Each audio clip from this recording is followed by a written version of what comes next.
Welcome to Banking on KC. I'm your host, Kelly Scanlon. Thank you for joining us. With us on this episode is Tamara Weber, the Executive Director of Pete's Garden, which is a food rescue nonprofit organization. Welcome, Tamara. Thank you. Thank you for hosting me. Talk to us a little bit more about what that means, a food rescue nonprofit. What do you do exactly? In the United States, there are about 90 million tons of food that gets wasted every year. So this is food that mostly is good to eat that just is surplus or not quite right for whatever reason. So produce might look a little oddly shaped or have some blemishes, but be perfectly fine to eat. Sure. Or like our focus is prepared food. So we work with restaurants, caterers, food service operations, places that are making food in bulk for large groups. So if you can imagine a convention of 500 people and 400 show up for dinner. So that caterer now has an extra 100 meals. And it's not always easy to know what to do with all that food. There's only so much that staff can take home. So without an easy way for them to redirect it somewhere else, a lot of times it just gets thrown out because that's the easy answer. So you work with these groups and then do you redistribute the food? Yeah, so we pick up the food from the chefs and the food service managers. We bring it back. We have a commercial kitchen that's inspected by the Kansas City Health Department. My staff and myself all have food safety manager certification.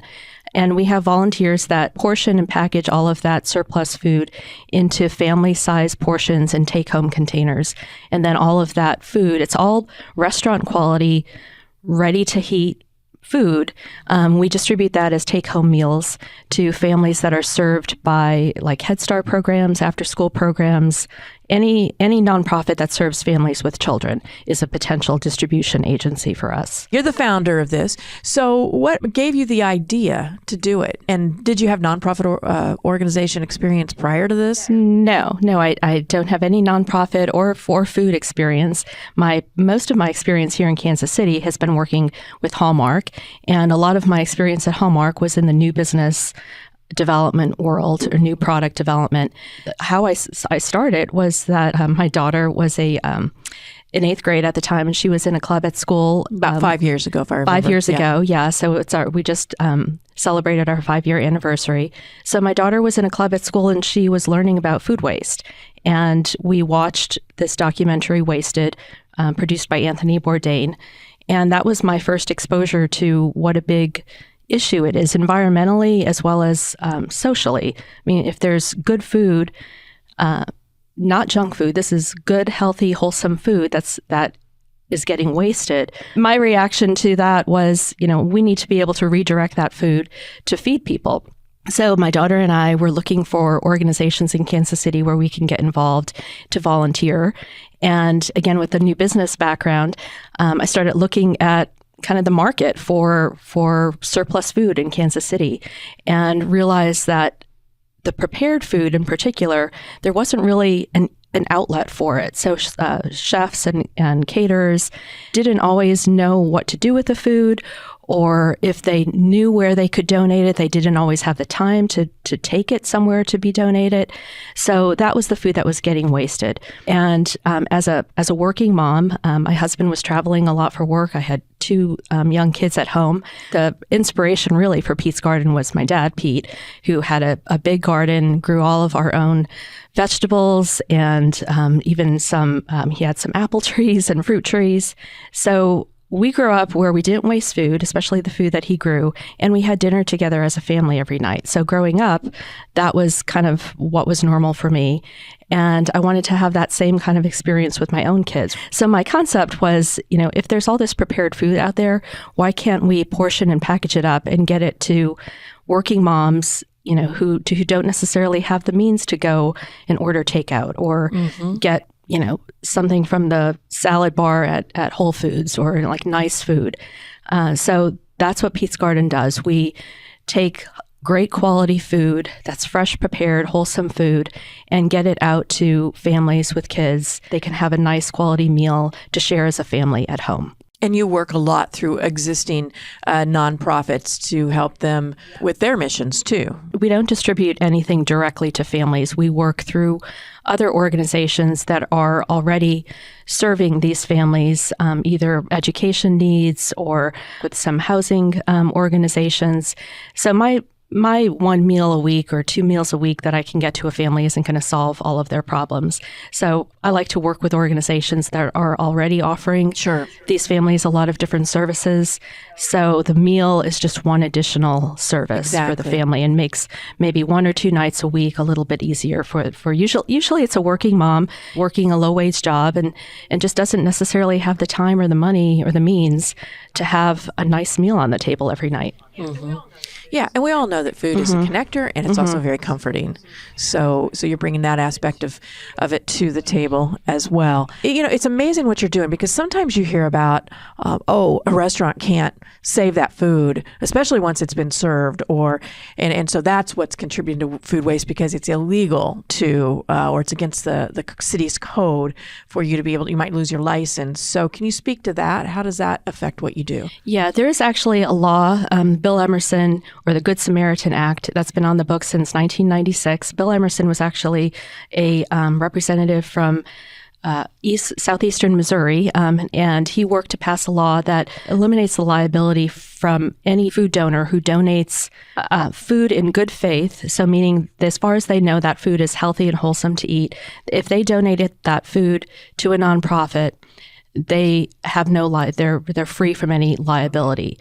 My organization does carry business liability, and we have all of our, food safety certifications, and our kitchen is inspected by the city health department. But it is perfectly safe, legal to donate good to eat food.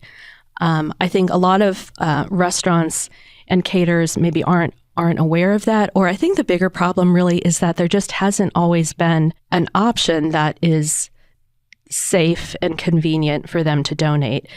Because I could totally understand a restaurant or a caterer doesn't want to donate to an organization if they don't feel confident that that organization is going to maintain food safety protocols. So we need to make sure that we are always, doing more than what we're required to do in terms of maintaining food safety. We have a refrigerated van to pick up the food.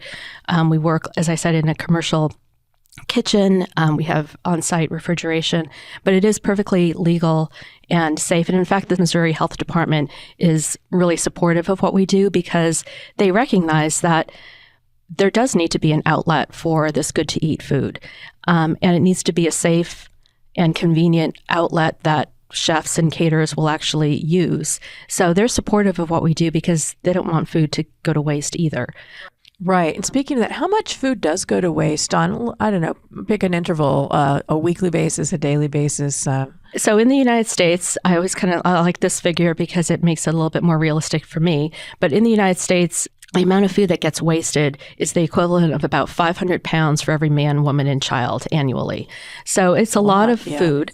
In Kansas City, we're no different from any other city in the United States. So there's a lot of food getting wasted here. Our organization recovers and redirects anywhere from 3,000 to 5,000 pounds a week. So we can feed between 700 and 800 families a take-home family dinner at least once a week with the amount of food that we recover. So like 2,500 to 3,000 meals a week. So you are certainly making an impact. Do you get feedback about your efforts? Do you ever hear any response to it? Yeah. I mean, that's actually one of our favorite things. As my staff, we love hearing from the families that receive our meals. And a lot of times that information, it does get passed on to us from the organizations that distribute. I like to especially hear from families who say that their kids are trying vegetables maybe that they haven't tried before, because everything that we distribute is restaurant quality. I mean, it's well-prepared green beans. We hear a lot from the kids really like the broccoli that we distribute because it's well-prepared, it's seasoned well, it's really good tasting food. We had one mom who told me we sometimes will get, because we're getting food from a variety of different caterers and food service, sometimes we'll combine things. So like we'll get quinoa from one organization and we'll get, chicken breasts from another. So we'll combine the chicken breast with the quinoa into kind of like a bowl, like a quinoa bowl. Right. And we had one mom say, I don't know what that rice thing was, meaning the quinoa, and she couldn't pronounce it. And I didn't know what quinoa was, 5-6 years ago either. But she's like, it was really good. And, so we're getting them to try things that they might not otherwise try.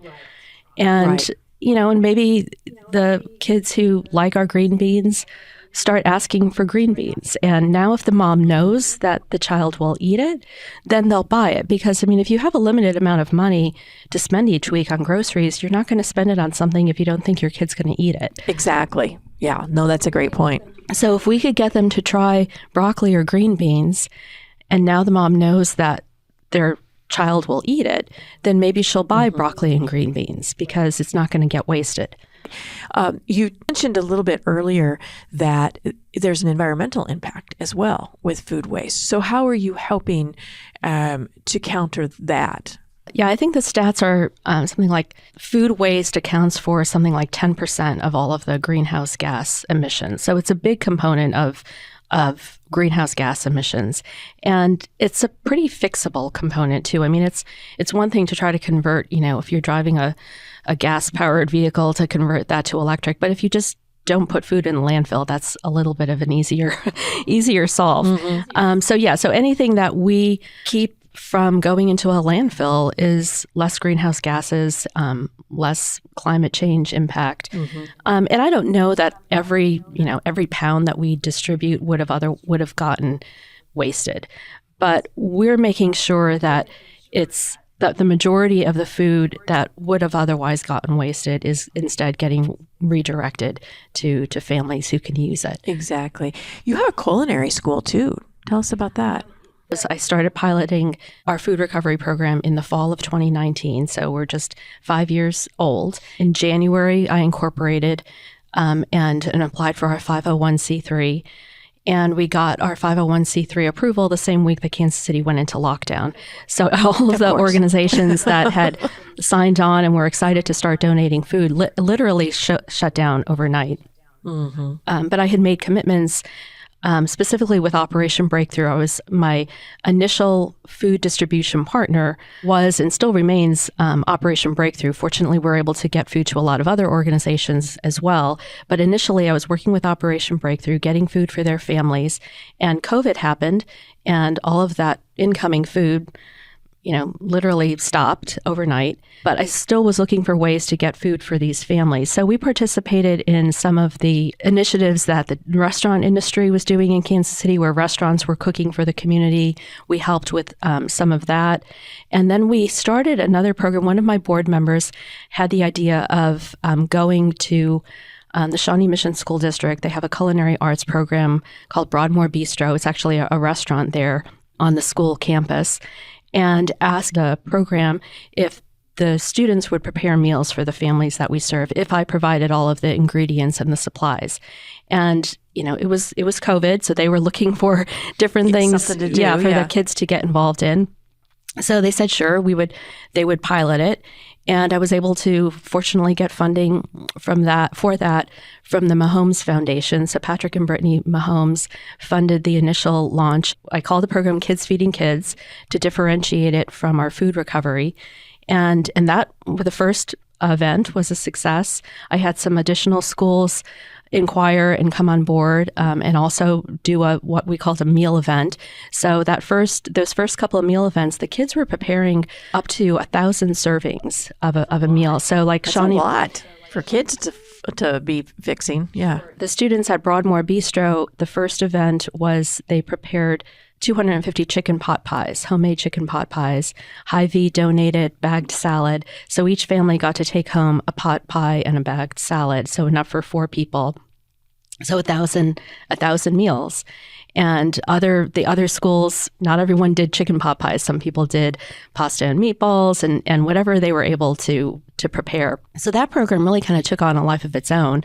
And I didn't think it would live beyond COVID, but clearly there was interest, and the students and the teachers enjoyed having an opportunity to actually cook for their community. It wasn't they were cooking for their class requirements, but this was an opportunity to also kind of serve their community as they were learning basic culinary skills. So that program now is not just, I'm no longer just dropping off ingredients. We actually have a whole curriculum, set of lesson plans where we teach the kids about the root causes of food insecurity, the challenges and problems related to food waste. And then it does culminate in the students preparing anywhere from 250 servings to up to 1,000 servings. We have recipes now that we provide so that we can better manage and control what our cost and what the outputs are going to be. And that program, we're in 40 high schools across Kansas and Missouri this year, this school year, and we're working to grow that by training more teachers to implement the program. And so much learning going on. They're not only getting some academic background, like you say, about the environmental issues and so forth, but they're also getting the hands-on, practical, and then it sounds like maybe even a little bit about food budgeting. Yeah, I mean, too. they have to, we have a budget of how much each serving is going to cost. So so they have to, the ingredients that they purchase have to stay within our budgeted per meal cost. Mm-hmm. If they want to scale up or scale down the recipe, we provide support for that, but there is still some kitchen math that goes on in the process of planning and preparing the meals. So what are some of the challenges that Pete's Garden faces? I mean, you got all this food, you got all these thousands of meals. There's some logistics involved there, and continuing to identify credible sources of the food and just getting it distributed. How do you address all of those? Yeah, the biggest challenge that we have still is something that you alluded to earlier about concerns about the liability. And even though, like I said, this Bill Emerson Act, this law has been on the books since 1996, and the National Restaurant Association is doing education and outreach to their members to make sure that their members know it's safe to donate food. It's legal to donate food. That still tends to be our biggest hurdle. We'll hear from especially smaller restaurants or individual caterers, usually the big national companies like Aramark or Cisco or Compass Foods, they know, like at a national level, they know that this is the right thing to do. And big corporations have sustainability initiatives. So it's not usually a problem with the national organizations. It's the smaller, independently owned caterers or restaurants that still have some of those misconceptions about donations, or they might have had a bad experience in the past. So then again, that gets back to my responsibility to make sure that our food donors feel confident in my organization and our processes and everything that we're doing to make sure food is safe. I mean, I always say I would never distribute anything that I wouldn't take home and feed my own kids. We're continuing to grow, and next year I'm hoping to bring on a Vista and AmeriCorps volunteer to work with us to do some capacity building around our fundraising and development. Because as the organization gets bigger, there's more complexities, more funding requirements that I need.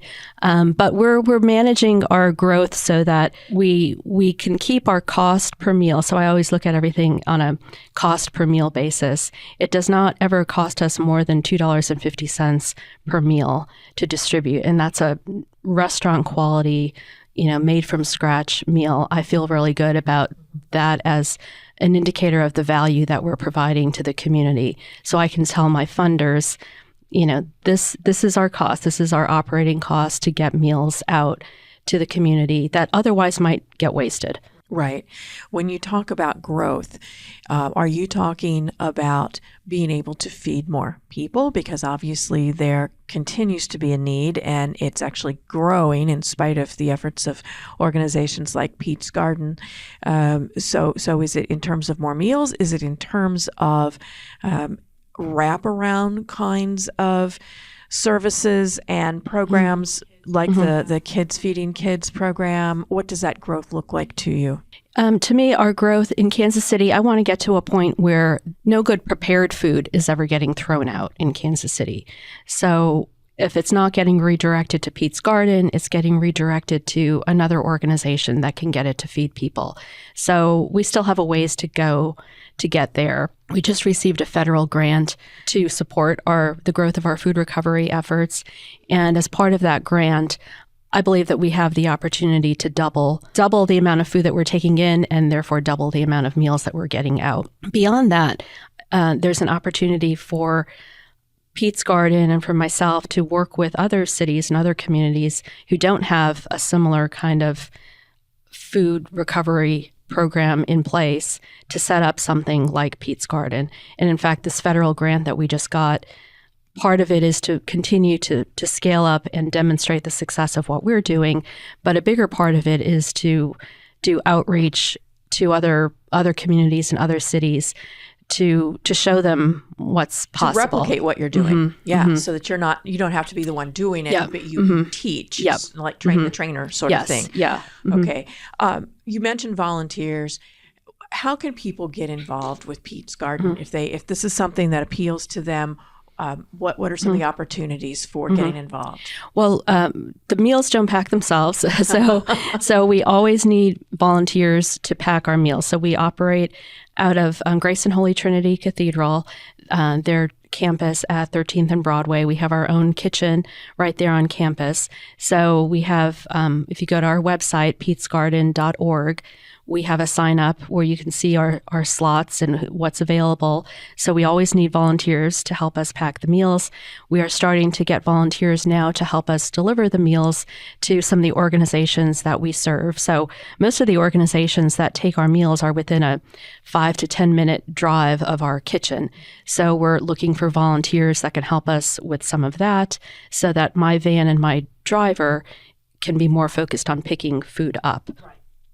And then really helping us get the word out. So if you are your favorite restaurant, finding out what do they do with their surplus, or if you belong to any, country clubs, or if you are at a big catered event, just asking like, what are you guys doing with this surplus food?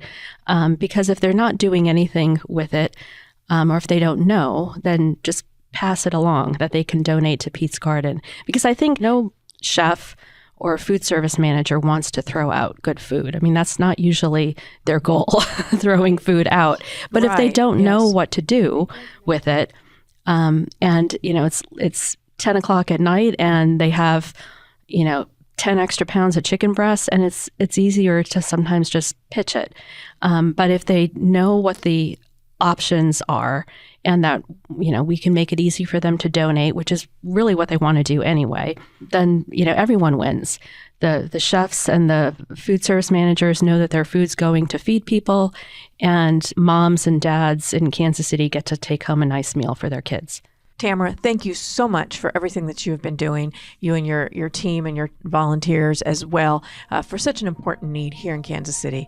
I appreciate that. And anybody who's interested can go out to petesgarden.org to find out more information, and all your contact information is there too, I assume. Correct. Yes. Thank you so much. Thank you. This is Joe Close, president of Country Club Bank. Thank you to Tamara Weber for being our guest on this episode of Banking on KC. Pete's Garden is an example of how one person's willingness to act on an idea can create meaningful change. Through Tamara's leadership, prepared meals that would otherwise be wasted are repurposed into nutritious family dinners, providing comfort and connection for families across Kansas City. At Country Club Bank, we proudly support initiatives that strengthen our community and create opportunities for all. Organizations like Pete's Garden remind us of the impact we can have when we are willing to take a chance on an idea and work to foster community collaboration. Thanks for tuning in this week. We're banking on you, Kansas City. Country Club Bank, member FDIC.